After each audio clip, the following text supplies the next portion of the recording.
logramos algo exitosamente, nos sentimos muy bien, nos sentimos exitosos, sentimos que sí sirvió haber hecho eso. Bueno, tenemos una gran cantidad de neuronas que se están conectando, y la sorpresa fue que a partir de 2001 se identificó perfectamente, marcando timidina, ¿sí? El ADN, la división de las células, se incorporan y nos damos cuenta que hay división neuronal en esta parte de la corteza frontal, en el bulbo olfatorio, en el hipocampo, específicamente en el giro dentado. ¿Y eso qué? Son los sitios de más memoria. Y esto es lo que nos llamó la atención. A ver, quiero plantear algo que cuando se manifestó, dijeron, esto es una locura. Es como si yo te dijera, te vendo una computadora y al año siguiente te digo, te cambio el disco duro de tu computadora. Entonces tú dices, está perfecto, pero ¿cuál sería el inconveniente de que fueras a mi tienda? Que ya utilizaste un año la computadora y cuando me la traigas te digo, pues aquí está el disco duro nuevo, me das el tuyo, o sea, el viejo, y te doy este disco nuevo. ¿Cuál sería el inconveniente? La memoria. Tú dices, no te voy a dejar toda mi información. Lo interesante es que estas neuronas nuevas entienden el código de las otras que están ahí, y entonces no se pierde la memoria. Y lo interesante es que esto depende de una proteína que se llama factor de crecimiento neuronal derivado del cerebro, que por sus siglas en inglés se llaman BDNF. Y entonces quedó uno pensando, está padrísimo, doctor, sería padrísimo que tomarnos BDNF y entonces tener más memoria, nada más que el BDNF no pasa la barrera hematoencefálica. Y entonces, sí, porque luego, ¿no? Pues hagamos el Calixtin Plus, ¿no? Así imagínate. Calixtin Plus, BDNF para tu cerebro. Te lo tomas y te vas a hacer más inteligente, más neuronas. No. Porque de otra manera entonces tendríamos, pues, cáncer neuronal, ¿o no? Y eso no existe, eso no es posible. Y entonces, doctor, pues estimulemos la liberación de BDNF. ¿Y quién la libera, maldita sea? Dormir bien. Si usted duerme, libera BDNF. Por eso, lo primero que tiene usted que analizar, pues, ya sabe cómo, y les van a llegar, queridos colegas. Pues yo ya no aprendo, y se enojan con uno, yo qué culpa tengo, la acabo de conocer. Se enojan, doctor, pues yo ya no aprendo. Leo y no se me queda nada. Haga algo. Y luego hasta la respuesta, que duerma bien. ¿Se enojan? No, pues para venir a eso, pues ya no vengo. A ver, le explico. Entre la 1 y las 3 de la mañana, si usted duerme en las noches, ¿sí?, y trabaja en el día, es la máxima liberación de BDNF. Y entonces, por eso, si usted toca el sueño de la 1 a las 3 de la mañana, es crítico en estas neuronas que se están dividiendo. Luego entonces, por eso se pierden más neuronas si usted no duerme bien. Ahí está el detalle. Segundo, coma bien proteínas. Ya sé que luego me van a decir, doctor, pues yo soy vegano, coma proteínas. ¿De dónde venga? Y entonces, usted necesita 1 gramo de proteína por kilogramo de peso. ¿Pesa 60 kilos? 60 gramos. Ya con un muslito, con un bistec, ya la hizo. Ese es lo mínimo que necesita todo. Pero este por favor lo deben de exigir en su casa. ¿Cuándo liberamos más BDNF? En el orgasmo. Así se quedan. En el orgasmo. Sí, en el orgasmo. Y ya sé que usted va a decir, así, ¿no? Como el chiste del auditorio, hasta allá atrás uno feliz así. Doctor, ¿y por masturbación se puede? Le cuesta más trabajo, tiene que ser el orgasmo coital.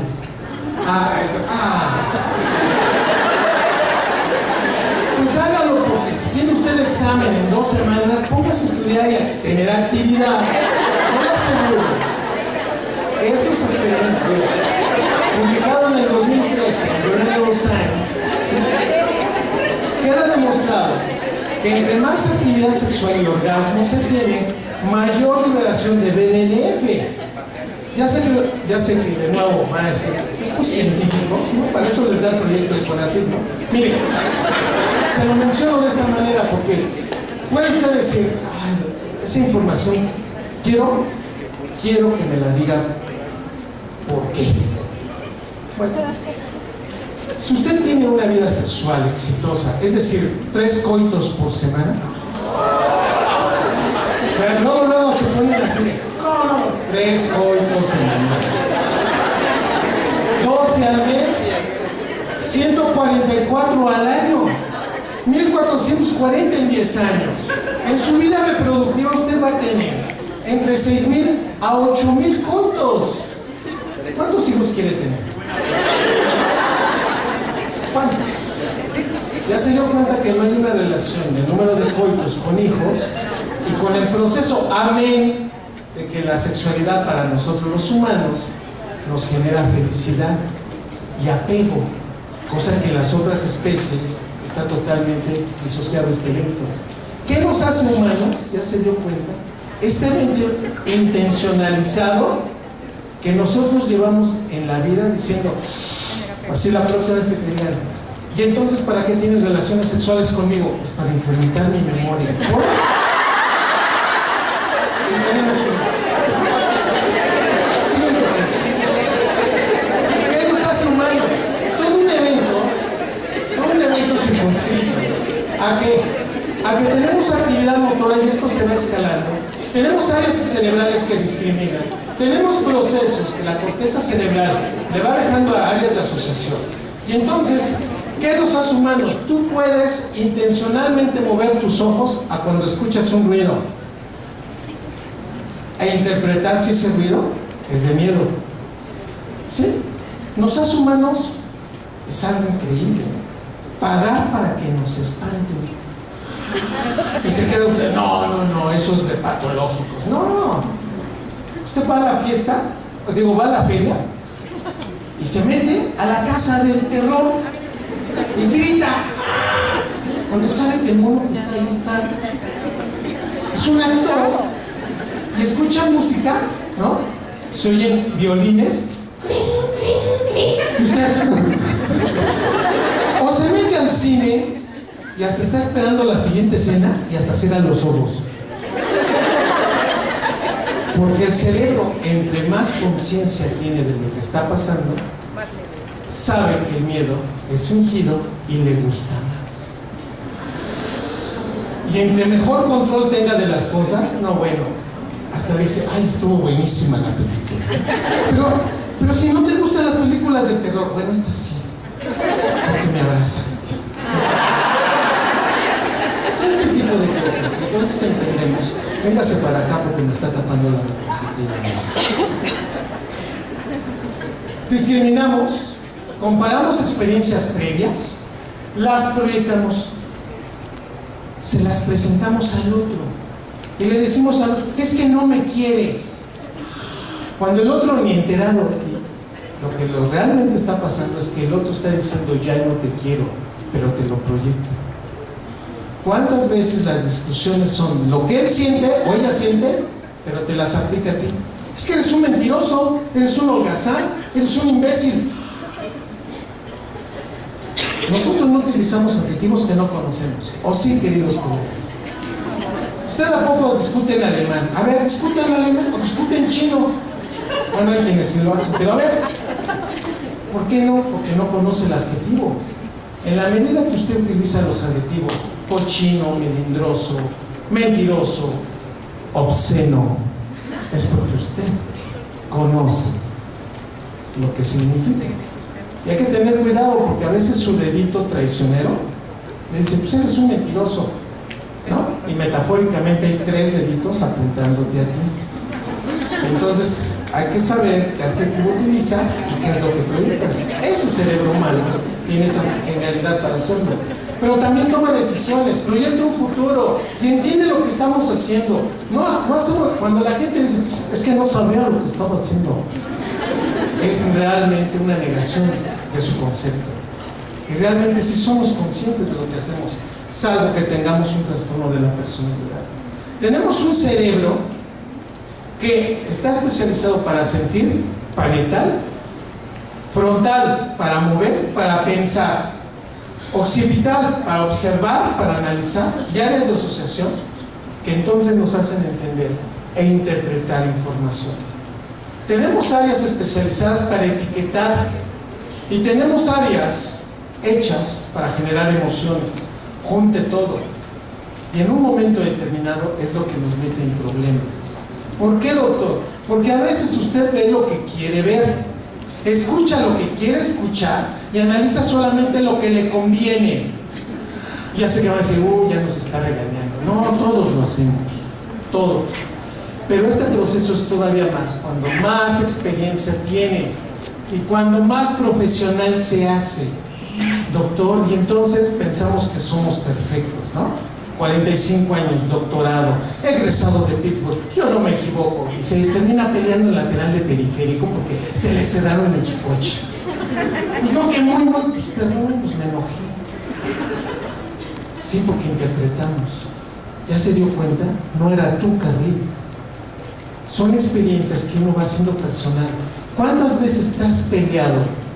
¿Te has enojado? ¿Has discutido? Porque lo interpretas en primera persona. Ah, no me creen.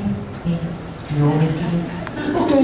¿Cuántas veces te han mandado un WhatsApp?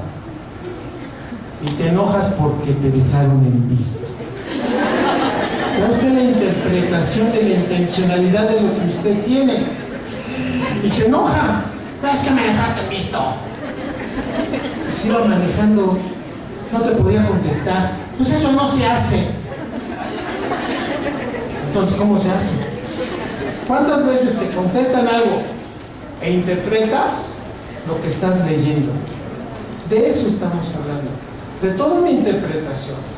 Que si fuéramos un poco más conscientes y al menos nos diéramos una explicación mejor de lo que está pasando, otro gallo nos canta en muchas discusiones. Comparamos y etiquetamos con esta parte del cerebro que se llama giro del símbolo. Esta corteza en verde es maravillosa. Déjeme decirle algo, usted la lleva al cine. ¿Quién en su sano juicio, quién en su sano juicio cree que hay un hombre de mallitas? Mallitas, por favor. Tiene superpoderes y salva a la humanidad. Y vuela. ¿Quién no cree? Y todos dicen, ahí hasta se dice, doctor, ¿qué está usted diciendo? Son las películas más taquilleras. Y está la película y hasta usted se identifica. Mira. Cuando usted va a una película y si lo hacen llorar y lo hacen reír, sale de la película y ¿qué tal estuvo la película?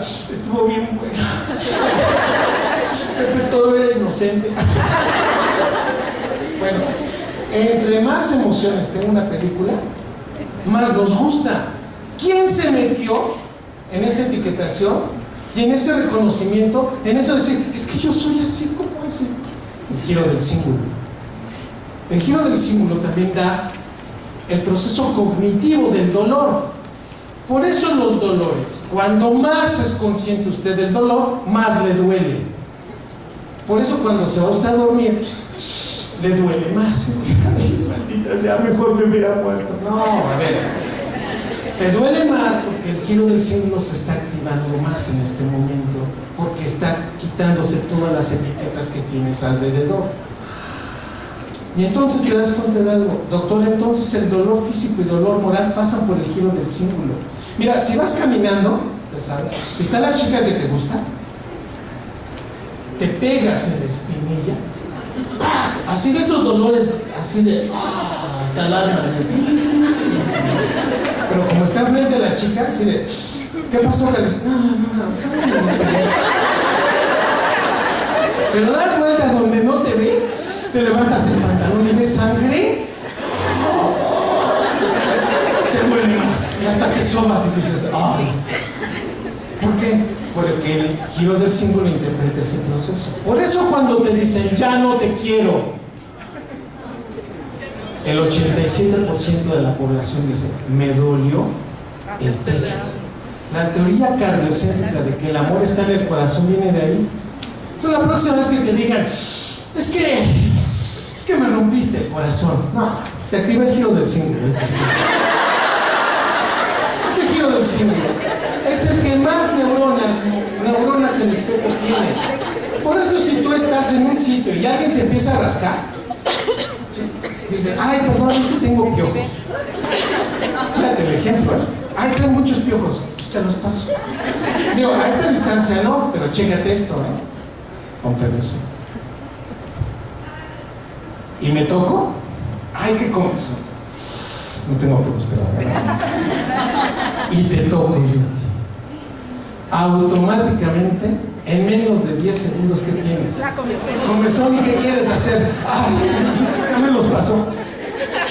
Neuronas en espejo. O cuando alguien va a bostezar, se activan las mismas neuronas en espejo. Pero también cuando alguien va a llorar, y cuando alguien te va a llorar así enfrente y tú, no llores. Tienes buenas neuronas en espejo. A la postre, ¿quién libera más neurotransmisores relacionados con la tristeza? La mujer. Las mujeres. Sí. ¿Quién tiene más grande el giro del símbolo 25% más grande? Las mujeres. Por eso cuando usted, querido varón, hasta se está riendo de la película así de... y ella llorando. Y sabes con tu... mi amor, es una película. En la vida real la niña no se muere. ¿Cuántas veces nos han dicho, eres un insensible, Mario? ¿Sabes qué, Mario? No te interesa mi tristeza. Les tenemos que decir, pues tú tienes el giro del símbolo más grande. Por eso tú te emocionas con todo. Y ves llorar a alguien y ahí vas de chiquito. ¿Qué hacemos nosotros cuando las vemos llorar? Y hasta hacemos nuestra pregunta estúpida, así de, ¿estás llorando? ¿Cuánto nos cuesta trabajo eso? Bueno, este contexto, vean ustedes, desde que estamos pequeñitos, los niños ven cómo hacemos y cómo tomamos el café, cómo comemos, lo copiamos. Es excelente este proceso. Y entre más grande ha sido el cerebro, más neuronas espejo tiene. Lo interesante, el delfín y el elefante tienen pocas neuronas en espejo. No como nosotros. Y esa es una de las grandes diferencias que nos hace humanos. Y bueno, para bien y para mal, el giro del símbolo aprende cosas hermosas en la vida y también horrendas. Por eso, si un niño entre 9 y 12 años, porque esta es la edad en la que se conecta el giro del símbolo, la amígdala cerebral y el hipocampo, ya sé que va a decir, ya empezó la anatomía. Déjame le digo, conecte un área que etiqueta emociones, ¿sale? Cuando yo te pregunto, ¿cómo estás? Enojado. ¿Quién dio la respuesta? Giro del símbolo. ¿Cómo estás? Con sueño. ¿Quién dice? Giro del símbolo. Estoy sexoso. Estoy horny. Giro del símbolo. ¿Ok? Amígdala cerebral es la que genera la emoción. Es la que inicia.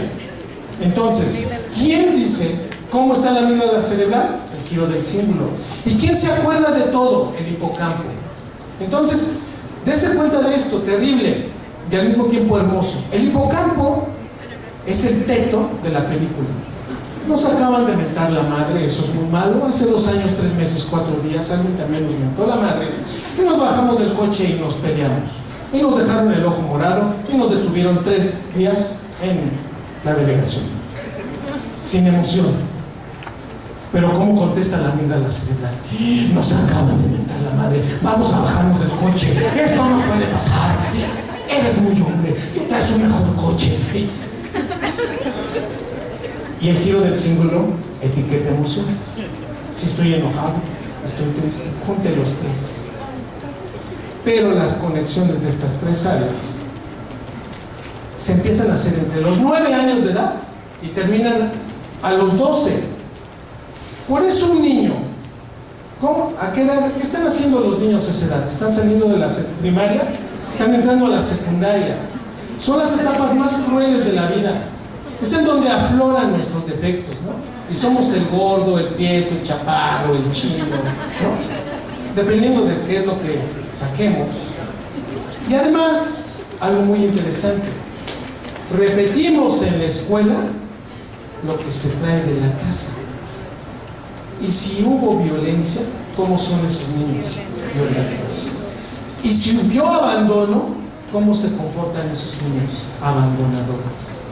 luego entonces pregunte cómo somos como pareja y cómo a veces nos gana lo que el giro del cíngulo que aprendió entre los 9 y 12 años de edad como adulto expresamos. Esto es grave y esto es crítico, porque entonces nos damos cuenta que la violencia y el abandono tiene un sustrato neuroquímico y un aspecto anatómico ya muy bien identificado. Esto acaba de salir publicado hace 3 años y hoy reconocemos que en una resonancia magnética podemos ir a preguntar cómo está el giro del cíngulo por un estudio específico que se llama tractografía y vemos cómo está conectado. Y pacientes que tienen baja conexión del giro del cíngulo, ya no le necesito decir cómo están y cuáles son sus problemas sociales que tienen. Bueno, planificamos el futuro, preveemos, somos la única especie que decimos, hey, si sigues gastando así, te vas a quedar sin dinero. Si sigues comprándole cosas a tu futura esposa, te vas a acabar tu dinero. No le des todo a tu novio, porque luego te va a dejar. Todo eso se va conectando en la corteza prefrontal. El problema es que lo lógico, lo congruente, lo analítico y lo objetivo, la proyección de vida que está en la corteza prefrontal disminuye cuando más dopamina le liberas. ¿Qué dijo, doctor? Que entre más enamorados estamos, menos corteza prefrontal tenemos. ¿Y eso qué? Pues más estúpido te pones cuando más enamorado estás, independientemente de la edad. Y ese contexto nos va a aparecer tarde o temprano. ¿Cuál es el problema? Estamos condicionados, fíjense bien lo que les estoy diciendo, como especie, a enamorarnos 7 veces en la vida. 7. Ya sé que van a decir, doctor, conmigo se equivocó, ya llevo 25. Promedio, 7 veces en la vida. Ya sé que van a decir, no, doctor, yo ya estoy casada. Y yo no. A ver, usted puede tener un compromiso y puede sentirse que atraído por una persona y decir, no, pues sí, no, entiéndase, promedio son 7. Yo sé que usted va a decir, doctor, promedio son 7. ¿Y cómo se pone enamorado o enamorada? Gasta hasta lo que no tiene, dice hasta lo que no debe y hace cosas que dicen, oye, mana, de plano sí lo quieres, mira que esperando 3 horas ahí en la esquina. Ay, mana, lo esperaría toda la vida. ¿Cuál es el problema? Cuando se disminuye esta oxitocina y esta dopamina, es cuando ya empezamos a verle defectos a la pareja y aparece la corteza prefrontal y te empieza a cuestionar, pues tiene más bigote tu novia que tú, Él realmente tiene 2 pies izquierdos, Así que inteligente no es tanto. Aparecen muchos defectos que cuando lo conociste no veías, pero le veías parecido hasta Brad Pitt, así de, mamá, va a venir mi novio, se parece a Brad Pitt. Y tu mamá así el día de la fiesta, así de, ¿dónde anda Brad Pitt? O sea, aquí está, mamá, y dices, ay, si andas malita, porque está preguntando. Y entonces, viene un problema, porque ¿qué es lo que quiero? Con la lucha con lo que debo. Lo que debo es corteza prefrontal. Lo que quiero, amígdala, gira del cíngulo, hipocampo, área tegmental ventral y núcleo accumbens. Juntamos todo, se llama sistema límbico. Y entonces, entre más límbico eres, más caprichudo eres. Por eso todo es, no, vamos a quemar la escuela, puro límbico, corteza prefrontal, bueno, no se va a poder, no. Pero ¿cuándo sí? El lunes, pues el lunes regresamos. Y entonces imagínate, sería maravilloso que si chocaras con tu coche, discutieras con alguien con la corteza prefrontal, si no, te bajas, dices, querido conciudadano, muy buenas tardes. Acaba usted con su defensa, ponerle la torre a mi fascia, tu coche es nuevo, háblele usted a su seguro, yo le hablo al mío, y aquí nos esperamos, tenga usted buena tarde. Sería maravilloso cortezas prefrontales, pero no, te bajas y y se baja del coche, tu amígdala se prende. Y dices, bájate, desgraciado, bájate, infeliz. No te rías, desgraciado, bájate, mira, en mi coche, bájate, bájate. Todo ese tipo de cosas. Lo que quiero con lo que debo. Y entonces, entre más corteza prefrontal, más control. Y este tal vez, dicho de esta manera pueril, es el principio de ser humanos.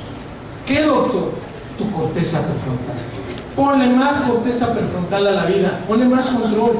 Pero doctor, entonces no disfrutaría. Disfrútalo, pero ¿qué? Sabiendo que las felicidades son ¿qué? Cortas. No, doctor, es que pues lo dice Walt Disney, fueron felices para siempre. Híjole, ¿cómo te explico? Que no hay felicidades eternas. Pero doctor, yo sí quisiera porque ya la conocí y ella sería mi felicidad. Bueno, eso es lo que tú quieres creer. Pero nada más recuerda. Y recuérdalo para las 12 eventos.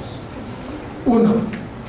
¿Cuántas veces lloraste, berreaste, dijiste cosas y no valía la pena tanto dolor? ¿Sí o no? ¿Ya se fueron? ¿Sí o no? Sí. Mira, les dieron los papelitos a la entrada.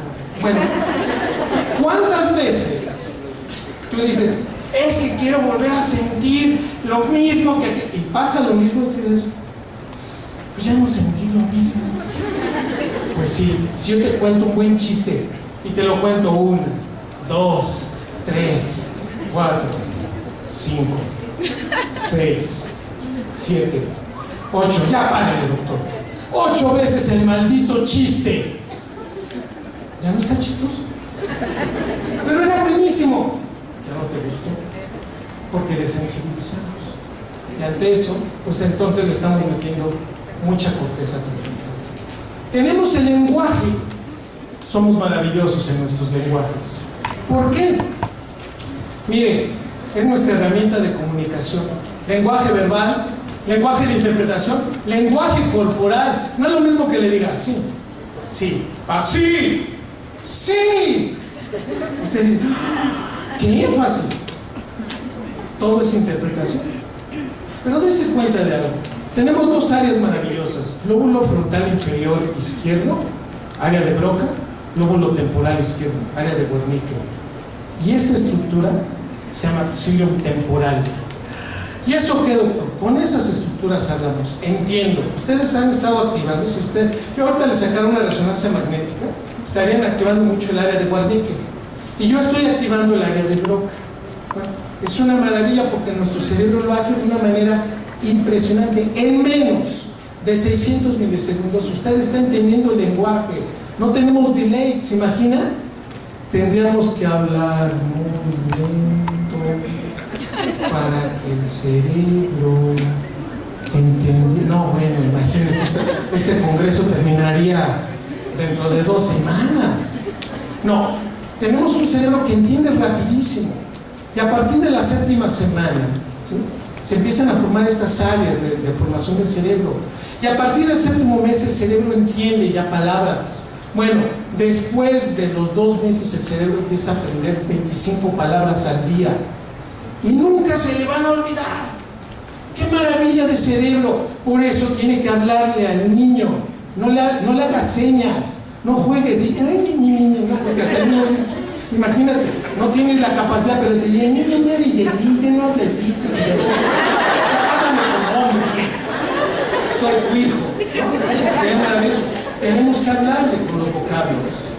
Esas metáforas, sí utilice las metáforas en el momento oportuno. Pero entre más le hable, el niño va a tener mejor plasticidad neuronal de estas áreas cerebrales. Pero ¿qué le quiero decir? Hombres y mujeres, desafortunadamente, no desarrollamos estas áreas con la misma densidad neuronal.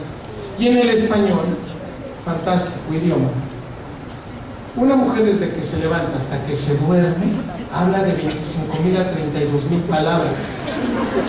Y un buen hombre con testosterona, con pectorales amplios, con altos niveles de cortisol, que luego da conferencias, no habla más de 15,000 palabras al día. Y eso ya se fue a su límite. Los hombres somos monosílabos, en lo general. Ya sé que ellas me van a decir, discúlpeme doctor, pero yo no hablo. Yo hablo hasta por los codos, porque lo aprendió a hacer. Pero la gran mayoría de sus hombres, queridas damas, ¿cómo te fue, gordo? Bien. Oye, ¿sí ha calor? Sí. ¿Mucho o poco? Mucho. Mi amor, ¿a dónde vamos a ir mañana? ¿A dónde quieres? Usted se desespera. Pregúntale a ella. Mi amor, ¿a dónde vamos? Ah, mira, gordo, me gustaría ir al partido de Pachuca, ¿verdad? Pero mira, a la misma hora se está estrenando esta obra en el teatro. Pero también, si me quieres llevar al cine, bueno, pues ahí vamos a las 3 partes, ¿verdad? Porque mira, la vez pasada no me llevaste a ninguna de las... Mi amor, yo nada más te pregunté a dónde quieres. Ellas nos interrumpen cuando hablamos. ¿Estás hablando? No, pues mira, yo entonces creo que no, mira, vamos a hablar desde el principio como que, porque tú como que te enfocas en otras cosas que yo no veo. Se desesperan ustedes. Nosotros tenemos una pulcritud hasta para hablar. Que cuando decimos algo, creemos que ya dijimos todo. Y entonces sales de ahí y dices, ya hablé contigo. Y ya te lo dijo una vez. Y cree que ya lo aprendiste. Y ustedes no. Lo tienen que estar, ¿qué? Repitiendo, y repitiendo, y repitiendo. Y vas con tu sacrosanta inocencia manejando, ¿verdad? Y de aquí hasta la Ciudad de México te vas a aguantar todo el rollo que te va diciendo. Porque no quieres discutir. Pero cuando quieres discutir, haces el clásico, ¡ya! ¡Basta! ¿Y qué te dice? Ahora es la violencia, ¿no? ¿Cuántas discusiones se dan por este tipo de cosas? Que si entendiéramos un poquito de yo no hablo y tú sí hablas, yo te digo el principio y tú concluyes, que nos vamos a llevar mejor. Porque si esto lo hacemos en una dinámica de entendimiento, nos podemos llevar mejor, mi amor. Pero no. El problema es que cuando estás enojado y se te libera la dopamina con noradrenalina, en los primeros 25 minutos dices cosas hasta que no sientes y terminas arrepintiéndote. Y como nosotros los varones tenemos testosterona, nos bloquea el efecto del llanto, por eso no lloramos. Y creemos que la violencia y alzar la voz y tener el lenguaje corporal es suficiente. Si nosotros entendiéramos mejor esta explicación, este lenguaje nos haría todavía más eficientes. Pero bueno, si de por sí así nos va, como especie utilizamos el lenguaje para comunicarnos. Tenemos un pensamiento simbólico y cultural que ninguna otra especie tiene. Usted puede poner mensajes y los entiende perfectamente. Es más, usted entiende que a partir de este proceso, el pensamiento simbólico y cultural es el que nos hace éticos. Yo no voy a hacer eso. Oye, pero nos conviene. Ah, te conviene a ti, a mí no. Pero también nos hace entender parte del arte, parte de esos procesos que a otros animales no pueden hacer. La capacidad imitativa. Usted llega a una fiesta y le ponen música y sin que usted sepa bailar, termina que bailando como bailan los demás. ¿Por qué? Si yo le preguntara, ¿sabe usted bailar? Sí, por supuesto. Soy el mago de las fiestas. ¿Dónde aprendió a bailar? Salvo que usted haya ido a una escuela de baile, pues ya lo trae aprendido. Pero la gran mayoría de nosotros imitamos movimientos. La música es parte de este concepto. Ya sé que usted me va a decir, disculpe doctor, pero yo tengo un canario que se mueve, o un periquito que se mueve si yo le chiflo. Esa antropomorfización de una cultura. Ningún animal juega con los ritmos y con la música como juega el cerebro humano. Por eso usted, nada más de que le pongan ahí la música que a usted le gusta, hasta se empieza a mover. Dice uno, uy, es la música por dentro. Sí, porque tengo mucha interpretación imitativa de estos eventos. Si yo les pusiera este evento desde el punto de vista de culturas, hasta la cultura más primitiva ha hecho de la música un mecanismo de comunicación que ningún animal Puede ser. Ya sé que usted me puede decir, no, discúlpeme, pero mi perro baila o mi perro canta, ¿no? Lo vemos en redes sociales, así de, llora, y el perro. Es aprendido el proceso. No tiene esa interpretación como la tenemos nosotros. El impacto ecológico, lo sabemos muy bien, ese es propio de nuestro cerebro humano. Sabemos hasta dónde y cómo vivimos. La gran mayoría de nosotros sabemos que la basura está en la basura y no puede vivir con basura dentro de su casa. Es más, ya cuando hay mucha basura, hasta la saca. Dice, no, pues es que preferible afuera que adentro. Oye, pero eso nos hace daño a todos y nos enojamos. Y si el vecino deja su basura afuera, somos capaces de ir a tocar y decir, oiga, vecino, eso no se hace, ¿no? Y si las comunidades aprecian esto, nos damos cuenta que el cerebro humano es el único que interpreta la disociación entre ambientes tóxicos y ambientes que no pueden estar con nosotros. ¡Qué maravilla! Un cerebro que hace esto, maravilloso. Y es un cerebro capaz de construir redes sociales. No, bueno, hoy estamos convencidos. Redes sociales que nos hacen apreciar de inmediato. El cerebro humano no le gusta esperar. Por eso el éxito de una red social, cuando tú pones tu selfie, así de pal face, así, ¿qué está esperando tu cerebro cuando la subes? Likes. 10 likes. No, pues no estuvo padre. Otra. Ya cuando tienes 30 likes dices, eso sí me gusta. ¿Por qué le gusta al cerebro? Que no tiene la televisión y no tiene el radio. La inmediatez personalizada. ¿Y qué se supone que es eso? La liberación de dopamina. Y entre más dopamina te liberan diciendo, oye, qué guapa, oye, qué guapo, qué inteligente, oye, eso no lo habían dicho nadie. Eso le encanta al cerebro. Si al cerebro le dices, espérate, te vamos a dar chocolates, ¿sí? No coma, y aquí les ponemos una vara de degustación de chocolates. Y usted así dice, oh, yo ya quiero esos chocolates. Y yo te digo, no, espérate, si te aguantas, si no lo tocas, ahorita después de media hora nos van a traer el doble de chocolate. Es más, hasta para tu casa te llevas. La gran mayoría de adultos se va a aguantar, pero los niños, ¿qué hacen? Van, porque no tienen corteza prefrontal. Ese ejemplo característico se entiende de algo en nuestras comunicaciones de redes sociales. No sabemos esperarnos, no sabemos entender, no sabemos discutir. Así de, pues me borraste, me borraste del Face, eso no se hace, ya no somos amigos. Redes sociales, las manejamos de una manera increíble y creemos, y esto va para investigaciones en el futuro, que esto va a cambiar mucho la forma como disociamos y cómo vamos a hacer relaciones. Hoy, 2017, para hacer una relación interpersonal se necesitan de 7 a 15 interacciones por redes sociales. Es decir, para que digas, pues ya tengo mi novio por el Face, por el Twitter. Tiempo que dura una relación que empezó por redes sociales. Menos de 7 meses, 6.8 meses.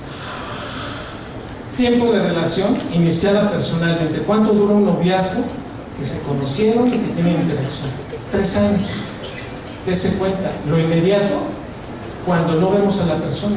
Y obviamente, una persona con la que estoy platicando por redes sociales no libera oxitocina, por más que trates de hacerlo.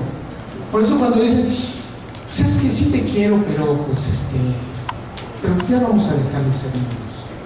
No tienes el mismo proceso de interacción que el cerebro habla cuando ves a alguien, cuando lo besas y cuando tienes el contacto físico. Sí cambian esos aspectos.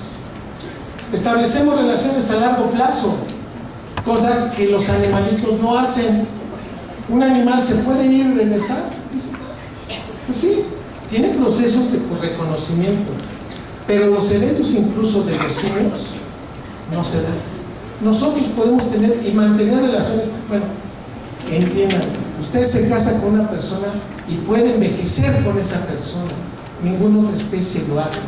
Somos la única especie de mamíferos monógamos. Ya sé que me pueden levantar la mano y decir, ¡ey, doctor! El ratón de la pradera es monógamo. Sí, mientras tenga vasopresina elevada. Si se la baja tantito, se va a otro nido. Maldito ratón. Bueno, pues ya se me va a decir, no, los pingüinos, doctor. Los pingüinos no son humanos, pero también son más homosexuales. ¿Pingüinos? ¿Sí? Si usted me dice, no, a ver, espéreme, las palomas, ya estás, es hasta metafórico. Así de, tú eres mi paloma y yo soy tu paloma. ¿Por qué, gordo? Porque los palomos, cuando deciden estar juntos, hasta te lo dicen así, ¿qué, gordo? Hasta que se muere uno de los dos, se queda 3 días junto al cadáver. Si hasta se emociona uno. Sí, por eso soy tu paloma. Sí, no te dice que después de eso va a ir a buscar a otra paloma o a otro palomo y va a rehacer su vida. Entonces dicen, pues como nosotros. Bueno, nosotros rehacemos nuestra vida, aún todavía con la otra. Contexto. Hacemos relaciones a largo plazo. Y para hacer relaciones a largo plazo, este proceso sí va muy enfocado con el nivel cerebral. Nuestro cerebro humano tiene 6 emociones básicas. 6. ¿No? Nos enojamos, nos da asco, nos sentimos tristes, nos sentimos felices, podemos tener sorpresa, podemos tener miedo y podemos tener ira. Pero todas estas emociones amplifican la señal de atención. Póngale la que quiera, usted se va a acordar siempre de ese proceso. Es más, se lo explico desde un punto de vista neurofisiológico. Si usted despierta en este momento, estaba en sueño horrible, estaba soñando, y se despierta en este momento, o lo despertamos, ¡hey, despierta! Te cuenta con lujo de detalles el sueño.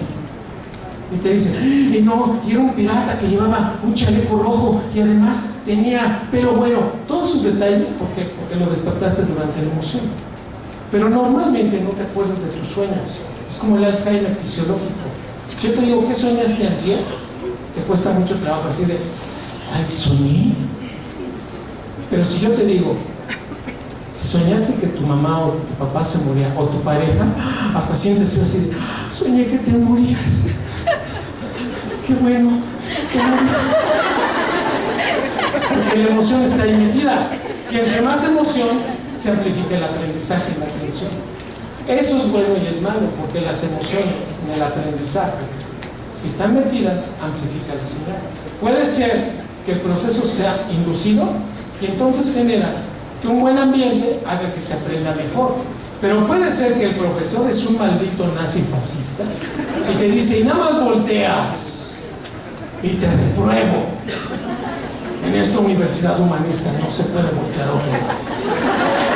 Y todos así de... Ese proceso se llama reforzamiento negativo. Y entonces tú estás así de, ¿qué tal la clase? No manches.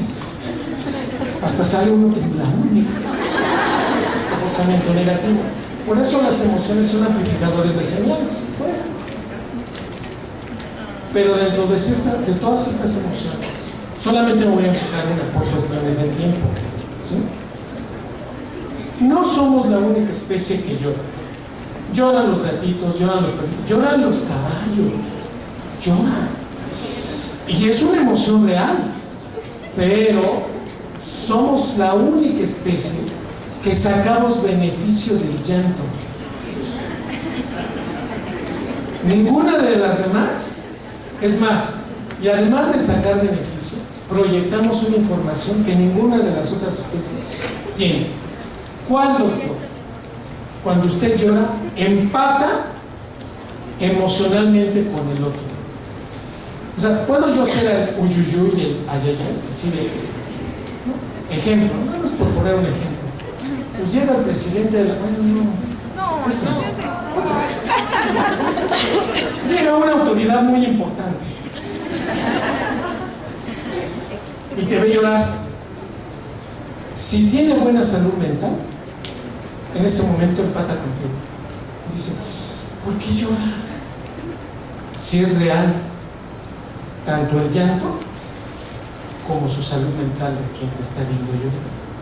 Porque si no hay buena salud mental, el que te ve llorar así de, estás llorando, claro, ¿qué quieres de mí?